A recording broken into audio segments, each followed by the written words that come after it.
Sure. Let's begin further and understand about the next concepts. So, पिछले lecture में we got done understanding about. That means we gave basic idea कि algae क्या होता है, उसके क्या characteristics है, वो सारे हमने पढ़े.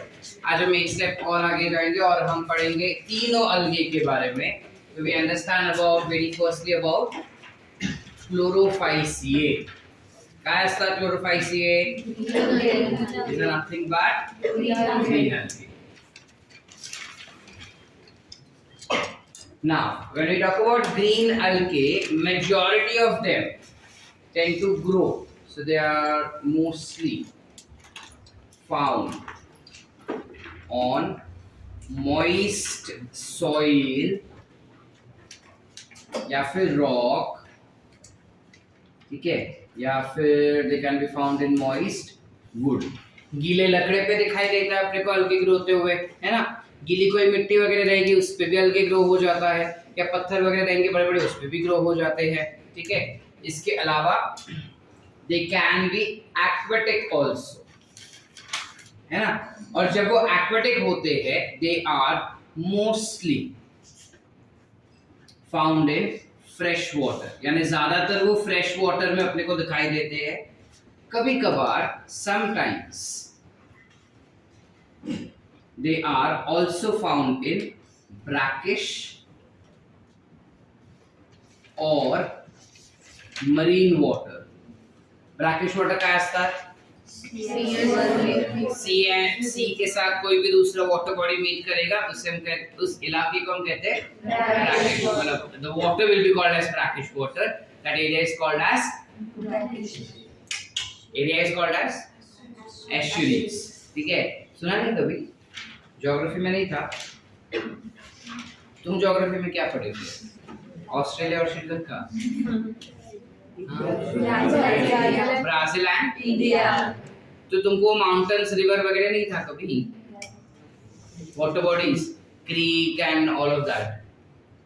गंदा ज्योग्राफी पढ़े. चलो, इसके अलावा जब हम क्लोरोफाइसी का बात करते हैं, pretty obvious that they are photosynthetic in nature. So they will have something called as chloroplast. Chloroplast can be of different shapes. What are those different shapes? It can be disc shape, it can be a ribbon shape, cup shape, oval shape, spherical. Ribbon लिख दिया. ऐसे अलग अलग shape के हो सकते हैं वो. और क्लोरोप्लास्ट के अंदर एक स्पेशल स्ट्रक्चर होता है जिससे हम कहते हैं pyrenoids. You have a special structure which is called as pyrenoids. Pyrenoids basically क्या होता है? Pyrenoids के center पे you will have something called as protein which is located.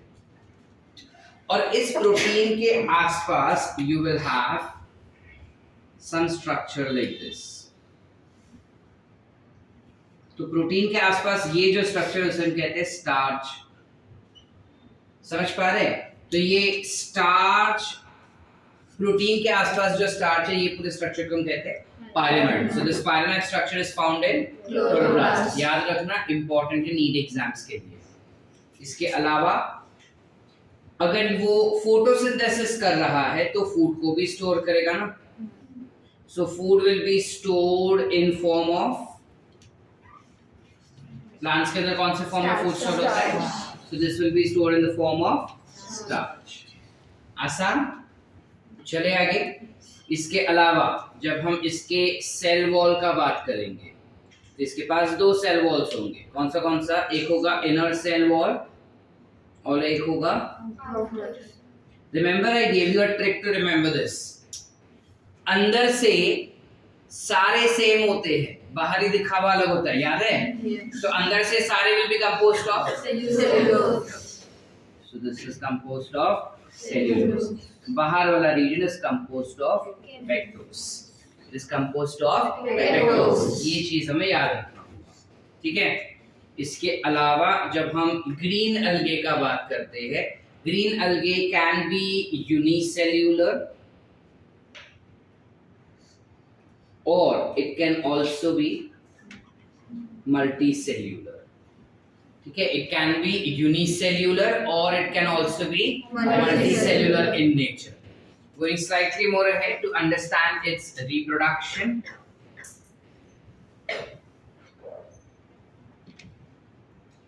जब हम ग्रीन algae के reproduction का बात करेंगे, it can undergo reproduction by vegetative propagation, which will have what? Fragmentation. सादा normal जो हमको दिखाई देता है वही चीज. Asexual reproduction अगर वो कर रहा है, तो उसके लिए asexual spores बनाए जाएंगे. तो asexual spores कैसे बनते हैं? कौन सा बनेगा? You have zoospores, which is found in zoosporangia. So this is which type of spore? Endogenous, exogenous? Exogenous. Why? Not a बताओ.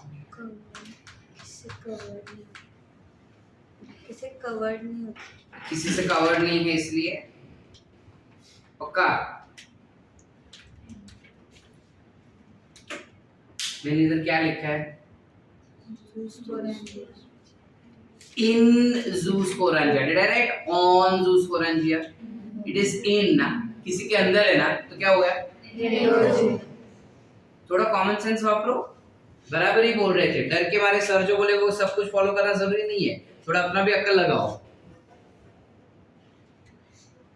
It is found within the zoosporangium. So this becomes an example of endogenous, and we also know that this is a type of motile spores.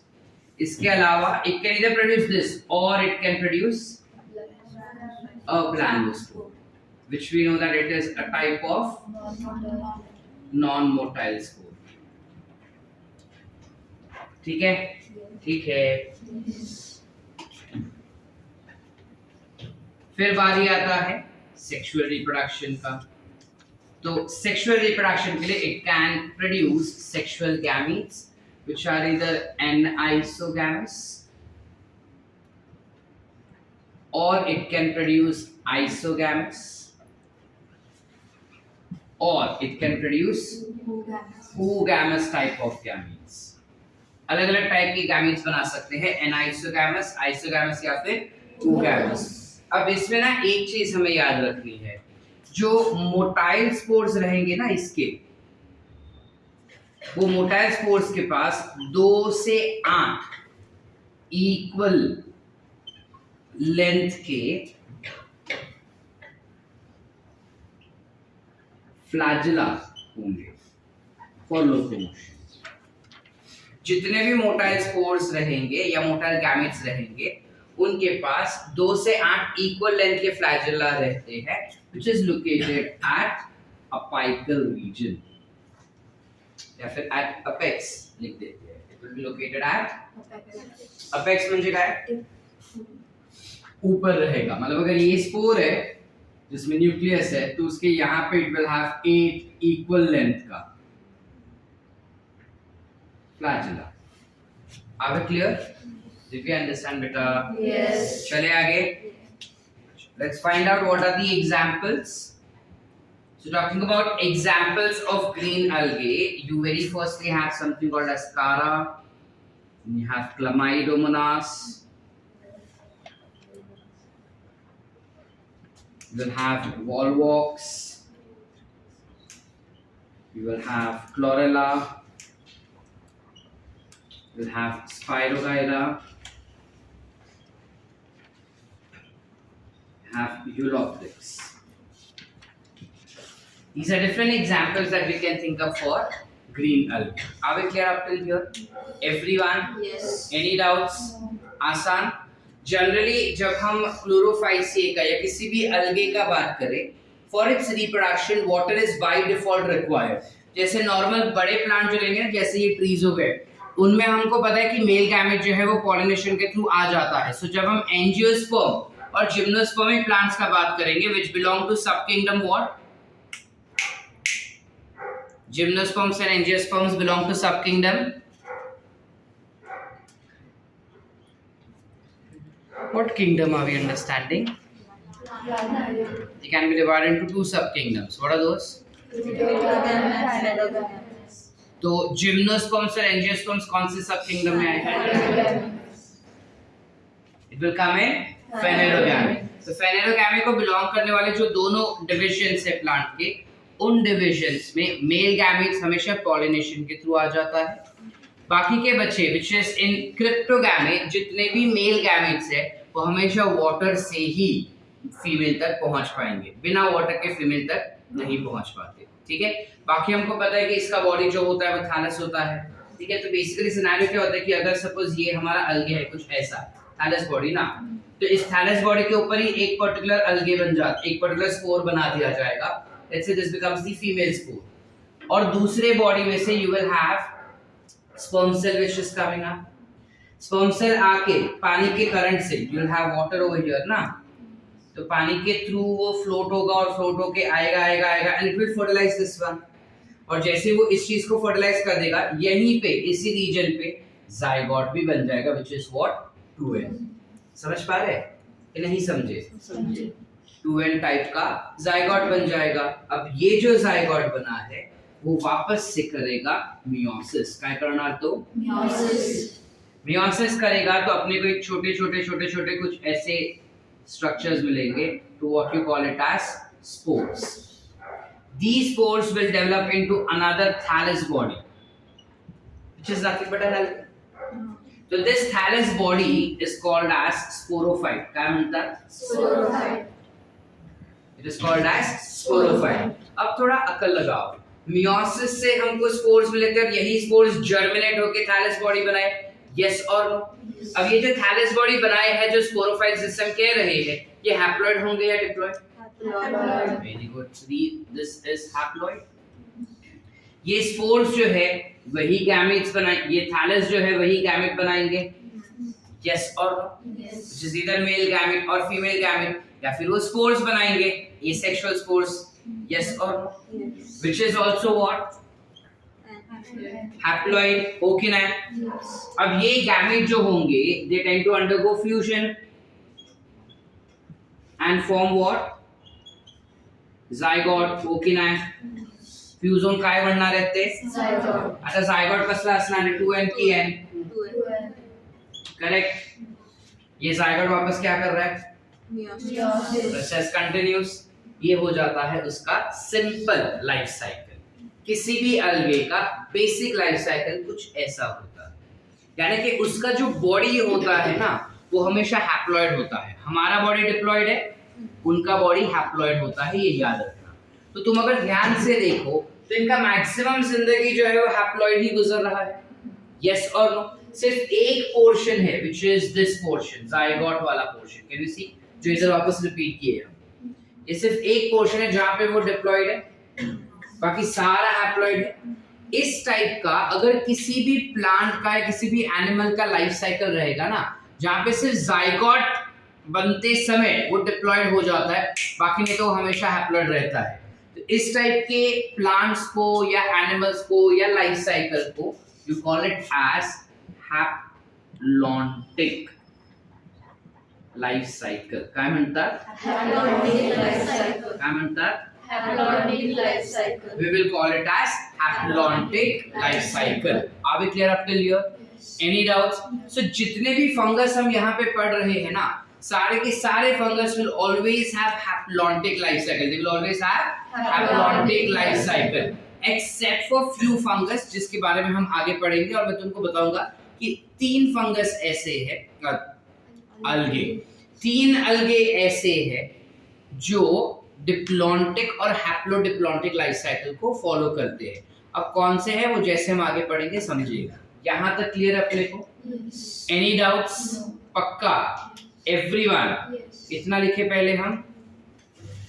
Fertilisation external होता है internal? तुम बताओ।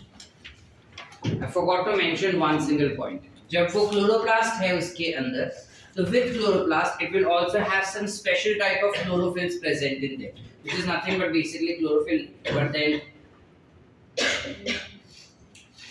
it will have photosynthetic pigments, yes or no? photosynthetic pig नहीं है, तुम पूरा लिखना, photosynthetic pigment है वो। उसके पास photosynthetic pigments होंगे, photosynthetic pigments में it will have chlorophyll A, it will have chlorophyll B, carotenoids, xanthophyll,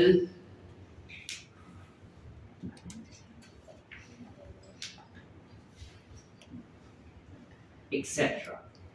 ये सारे अलग अलग टाइप के फोटोसिंथेटिक पिगमेंट्स होते हैं उनके पास, ठीक है।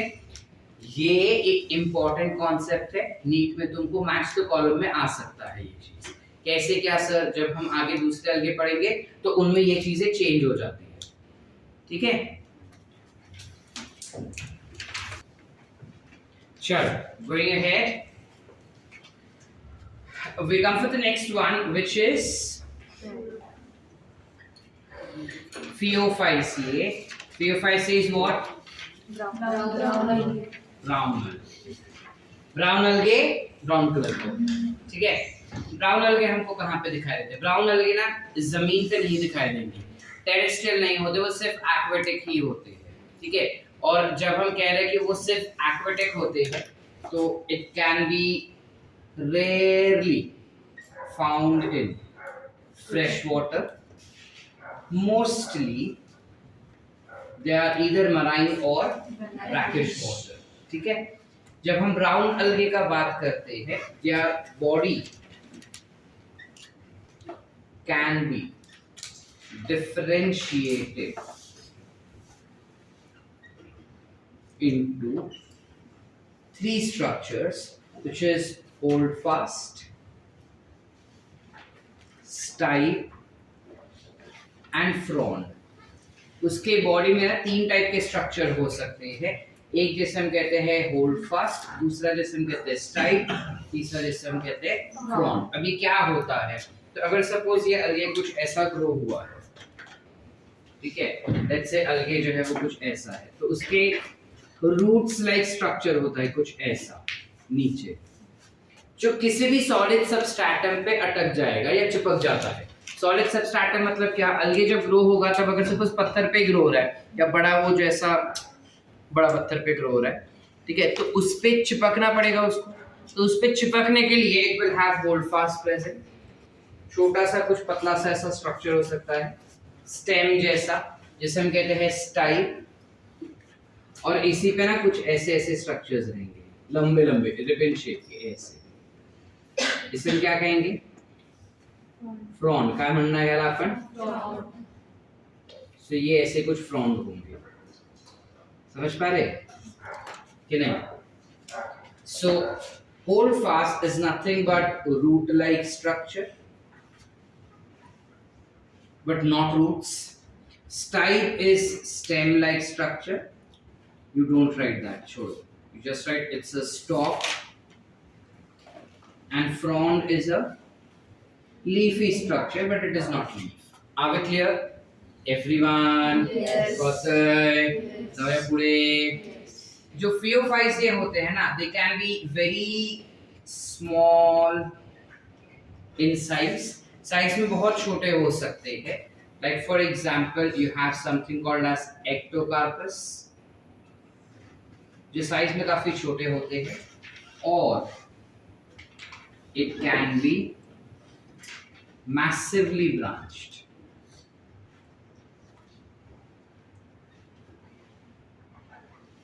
लाइक फॉर एग्जाम्पल कैलप्स, ठीक है। ये काफी छोटे माइक्रोस्कोपिक हो सकते हैं, ठीक है। जैसे जो नॉर्मल ग्रीन अलगे हम देखते हैं हमारे आसपास जो स्लिपरी होता है, उसको अगर हम ध्यान से देखें तो स्ट्रक्चर्स नहीं दिखाई देंगे, माइक्रोस्कोप में देखेंगे तो छोटे छोटे लीफ जैसा स्ट्रक्चर दिखाई देता है, जो कुछ ऐसे बनाए यहाँ पे कुछ वैसा स्ट्रक्चर रहेगा, ठीक है।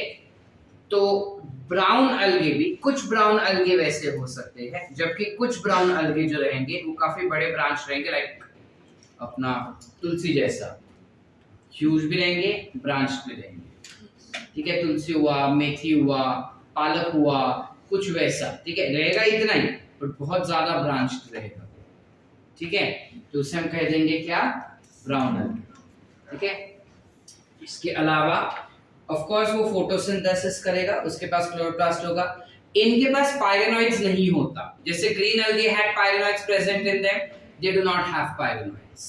When we talk about their stored food product, उसमें स्टार्च नहीं स्टोर करता वो, स्टार्च के जगह पे वो स्टोर करेगा लैमिनारिन या फिर mannitol. Mannitol is alcoholic sugar. तो तुमको पूछ सकते हैं which algae has capability of synthesis and storage of alcoholic sugar, so remember that is nothing but mannitol। चले आगे। इसके अलावा इसके पास भी सेल वॉल होगा, inner cell wall and outer cell wall। inner cell wall will be composed of cellulose, outer will be composed of a very shiny layer called as algin। नाम तो सुना होगा, सुने? क्या है algin? algin is an example of dash। हम revise करके नहीं आए ना? Very good। Who said? Good। algin is an hydrocolloid. काय थे? हाइड्रोकोलॉइड। याद आ रहा है कुछ हम पढ़े थे ऐसा? मैजिक बॉल वाले का एग्जांपल दिए थे। काय समृद्धी? फक्त चकलीच खाते अजूनपर्यंत? चकली चिवडा हो गया, दिवाळी खत्म बेटा, देव जगले आता बघतायत तुला ते, आता वाचून घे जरा। क्लियर है? चलो आगे। चलो नेक्स्ट। इसके अलावा इसका स्पेशल फीचर में we'll come directly for its photosynthetic pigment। जब हम इसके फोटोसिंथेटिक पिगमेंट के बारे में बात करेंगे, इसके पास होता है क्लोरोफिल ए, बी के जगह पे उसके पास होगा क्लोरोफिल सी, कैरोटीनॉइड्स, ज़ैंथोफिल्स एक्सेट्रा। इसके पास एक स्पेशल फीचर होता है, स्पेशल टाइप का पिगमेंट होता है। It consists a special photosynthetic pigment which is called as phycoxanthin,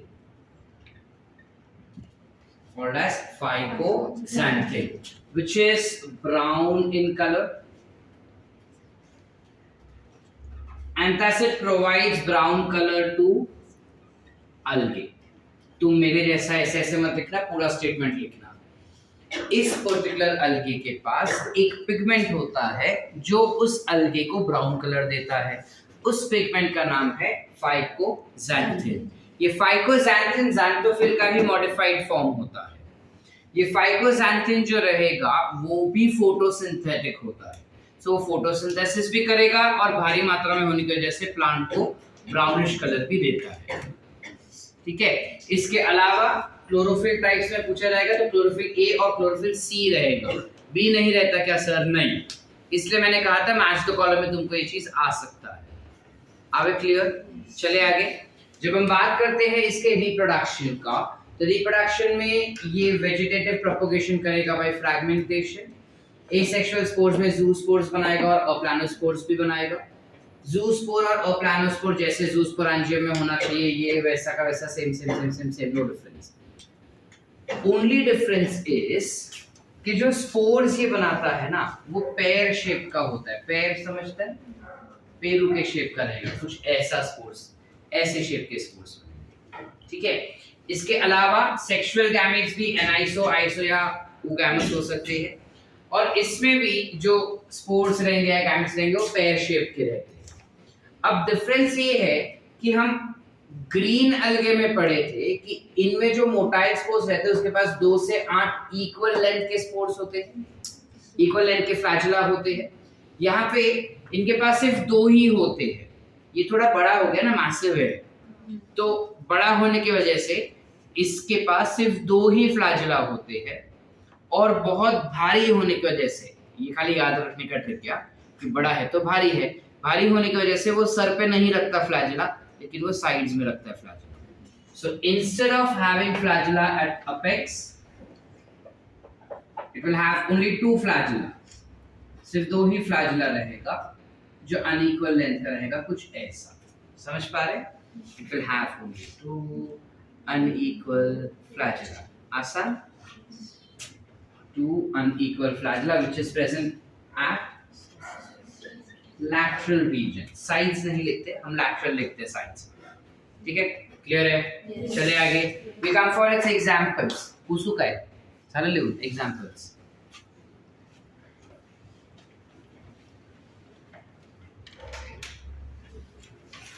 Examples में here you have ectocarpus, you will have sargassum, dictyota, then laminaria, then fucus. ठीक है, these are few examples that we see in there. Any doubts आपको इधर? इनमें भी सबके पास haplontic life cycle रहेगा क्या sir? Yes, almost everyone will have haplontic life cycle except for you have ectocarpus, which has diplontic life cycle, and fucus. Sorry, this one will have haplodiplontic life cycle, whereas fucus will have diplontic life cycle. आता हे हॅप्लोडिप्लॉन्टिक आणि diplontic काय असतात ते आपण बघू. ठीक है, फिलहाल तुम खाली लिख के रखो कि इसके पास हैप्लोडिप्लॉन्टिक और इसके पास डिप्लॉन्टिक लाइफ साइकिल होता है. अब डिप्लॉन्टिक लाइफ साइकिल क्या होगा वो बेसिक्स में अगर तुमको बताओ तो ये स्पोर्स जाइगोट बना, माइटोसिस करेगा, माइटोसिस से स्पोर्स बनेंगे, वो स्पोर्स जर्मिनेट होंगे, जर्मिनेट होके एक स्ट्रक्चर बनाएगा जैसे हम कहते हैं गैमीटोफाइट. क्या कहते हैं?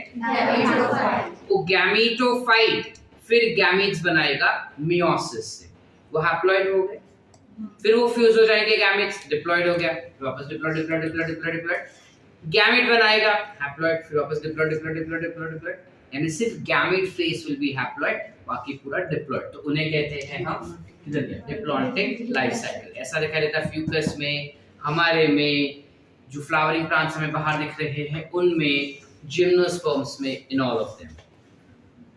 Yes. Any doubts? पूरा concept clear? Once more or understood? Understood. Everyone? Yes. आसान? ठीक है? Sir, वो फ्यूकोजेंटोमी होता है. फ्यूको? जेंटोमी. Yeah. Sorry. तुम फाइकोजैंथिन बोलो या फ्यूको बोलो सेम है, but just because your NCERT gives you fucoxanthin, we make it as fucoxanthin. Sure. We next start with red algae, which is scientifically called as Rhodophyceae. That will be red algae. Red algae generally they are multicellular and they are comparatively huge. ठीक है, actually बड़े नहीं, but comparatively वो हमेशा multicellular बड़े होते हैं. हम आगे लिखेंगे डेवलप्ड. बाकी दो के कंपैरिजन में ये थोड़ा एडवांस्ड वर्जन होता है. ये वेरी रेयरली या फिर ऑलमोस्ट एब्सेंट, ठीक है, रेयरली या it is not seen in fresh water and mostly they are seen in brackish or marine water. इसके अलावा रेड algae जो रहते हैं they are found in the deepest of ocean. Ocean में सबसे डीप अगर कोई अलगे हमको मिलता रहेगा तो वो रेड अलगे होता है. ऐसा क्यों से? देखो, किसी भी प्लांट को फोटोसिंथेसिस करने के लिए सनलाइट चाहिए होगा, यस और नो. अब अगर फोटोसिंथेसिस करने के लिए सनलाइट चाहिए तो वो विबग्योर का इस्तेमाल करेगा. अब विबग्योर में जी यूज नहीं करेगा, क्यों? Because plants are green in colour, it will reflect green colour. ठीक है, ब्राउन अलगे जो रहता है या ग्रीन अलगे जो रहता है वो ऑपोजिट कलर से ज्यादातर फोटोसिंथेसिस करता है, which means it will take up blue colour, sorry which means it will take up red colour. ठीक है, अब रेड अलगे तो रेड कलर ले नहीं पाएगा बिकॉज वो खुद रेड है. समझ पा रहे या नहीं? खुद रेड होने की वजह से अब वो उसका रेड का ऑपोजिट कलर लेगा. रेड का ऑपोजिट कलर होता है blue, so it takes a blue light. अगर हम विबग्योर देखें तो विबग्योर में ब्लू लाइट सबसे पहले ही आ गया, यानी उसका वेवलेंथ छोटा होगा. वेवलेंथ छोटा है तो उसका स्पीड ज्यादा होगा. ये हम पढ़ चुके हैं बेसिक फिजिक्स के, वेवलेंथ कम रहेगा तो स्पीड ज्यादा रहेगा. स्पीड ज्यादा होने की वजह से वो ज्यादा दूर तक जाएगा, और ज्यादा दूर तक जाने की वजह से जितना डीप वो अपने को मिलेगा उतना deep it can go inside the ocean. अब ओशन में जितना डीप तक वो जा रहा है उतना डीप तक अपने को क्या मिलेगा? Red algae. Are we clear up till here? Any doubts so far? So that's how you come up with red algae which is found in the deepest of ocean. ठीक है? Red algae का stored food product will be floridin starch. It will be floridin starch. मतलब वो actually क्या करता है ना, वो ग्रीन algae को कॉपी करना चाहता है। तो ग्रीन algae को पूछता है कि जरा बता तुम कैसे खाना बनाते हो, तो उसने रेसिपी बताया ऐसा ऐसा ऐसा। अब उसने वही सेम रेसिपी ट्राई किया ऐसा ऐसा ऐसा, लेकिन जल गया तो बन गया फ्लोरिडिन स्टार्च। ओरिजिनल स्टार्च नहीं बट ये हो गया जला हुआ स्टार्च। एक्चुअली जला हुआ होता है क्या? नहीं, स्टोरी है याद रखने के लिए। ठीक है, it forms floridean starch. Sometimes it also has the capability of forming amylopectin and glycogen। वो अमाइलोपेक्टिन और ग्लाइकोजन जैसा स्ट्रक्चर भी बनाता है जो अल्टीमेटली जुड़ के कन्वर्ट हो जाता है इनटू फ्लोरिडिन स्टार्च। ठीक है, इसके पास सेल वॉल्स होंगे। Inner will be cellulose, outer will be composed of pectin, या फिर it can B composed of polysulphate Easter. ठीक है, it can be composed of polysulfate esters। Are we clear? Polysulfate esters क्या होंगे? अगार अगार, कैरोजीन, ये सारे को जनरलाइज करके बता दिया है polysulfate esters हो सकते हैं उसमें। Are we clear? It will consist of a specific pigment called as R-phycoerythrin। It consists of R-phycoerythrin। ये पिगमेंट रेड कलर का होता है और जिस वजह से अलगी को भी उसका रेड कलर मिल जाता है। आगे क्लियर बेटा? समझ पा रहे कि नहीं? चले आगे। जब फोटोसिंथेटिक पिगमेंट्स का बात करेंगे, of course R-phycoerythrin will be photosynthetic pigment. इसके अलावा it will have chlorophyll A, B हो गया, C हो गया, अब आएगा D। ठीक है, अब इसमें तुम्हारे दिमाग में क्वेश्चन आना चाहिए था कि सर बाकी सारे चेंज हो रहे लेकिन why is chlorophyll B, chlorophyll A not changing? बाकी सब तो हुआ हो ना पूर्णिमा, क्यों नहीं आ रहा है अपने को क्वेश्चन? पूछा क्यों नहीं? एसिड पूछा क्यों नहीं क्वेश्चन? क्यों? क्या एक्सेसरी होता है? बी, ए, सी, डी, ए नहीं, instead A is essential.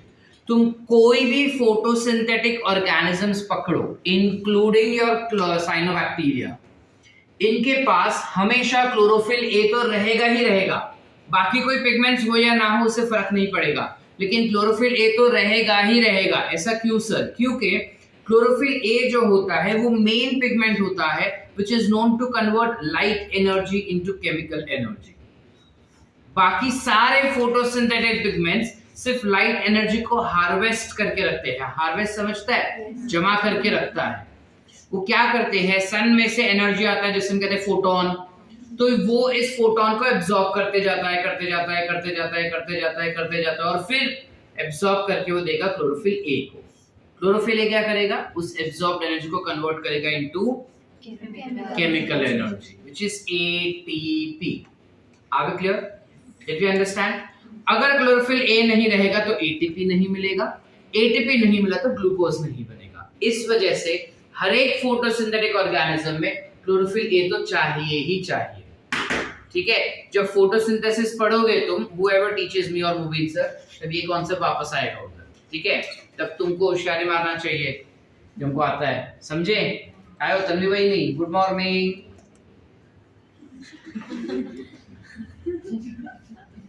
Smile करो थोड़ा और, अच्छा दिन जाता है बेटा।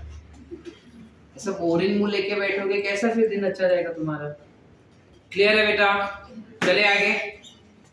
Next is about reproduction. Vegetative propagation fragmentation से करेगा जो सभी करते हैं। ये ना मोटाइल स्पोर्स नहीं बना पाता, ये नॉन मोटाइल स्पोर्स बनाता है। Non motile spores A section में क्या आ जाएगा? So you have planospores which are present. यहाँ पे आ जाएगा oogamous, ये बनाता है oogamous टाइप के स्पोर्स।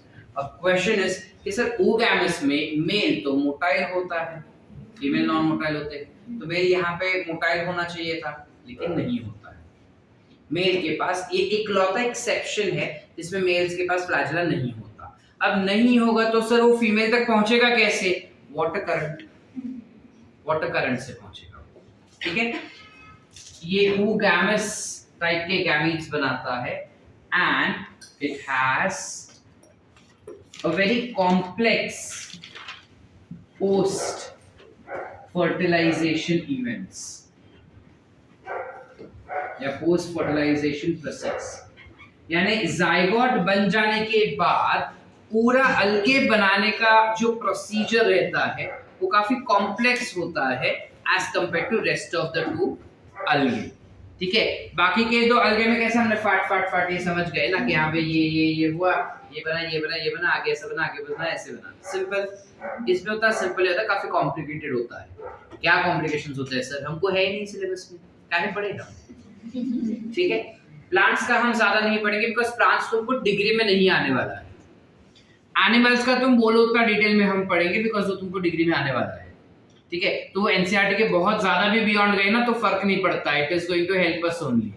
ठीक है, प्लांट्स का एनसीईआरटी से ज्यादा हम दूर नहीं जाएंगे बिकॉज़ वो हमको उतना नहीं पूछते। ठीक है, और पूछेंगे नहीं, प्लस हमको डिग्री में भी नहीं आने वाला है।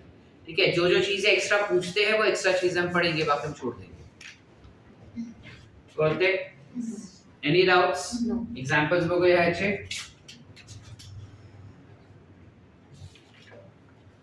जब examples देखेंगे हम इसके, तो it has polysiphonia, it has porphyra, gracilaria and gellia. All of them will have haplontic life cycle except for polysiphonia. Ectocarpus आणि polysiphonia हे दोन्ही haplodiplontic life cycle दाखवणार आपला. हे दोन्ही आपल्याला haplodiplontic life cycle दाखवणार, बाकीचे सगळेच आपल्याला haplontic life cycle दाखवणार. ठीक आहे, Ectocarpus, पॉलीसाइफोनिया, फ्यूकस, ये तीन एक्सेप्शंस तुमको याद रखने हैं। कौन से? Ectocarpus, Polysiphonia, Fucus. फिर से बोलो, एक्टोकार्पस, पॉलीसाइफोनिया, फ्यूकस। एक्टोकार्पस और Polysiphonia will show us haplodiplontic life cycle, Fucus will show us diplontic life cycle। आसान? कोई डाउट्स यहाँ तक?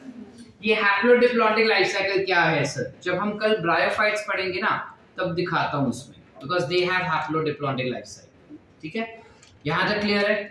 Any doubts? लक्षात राहील? येऊन घेऊया सर।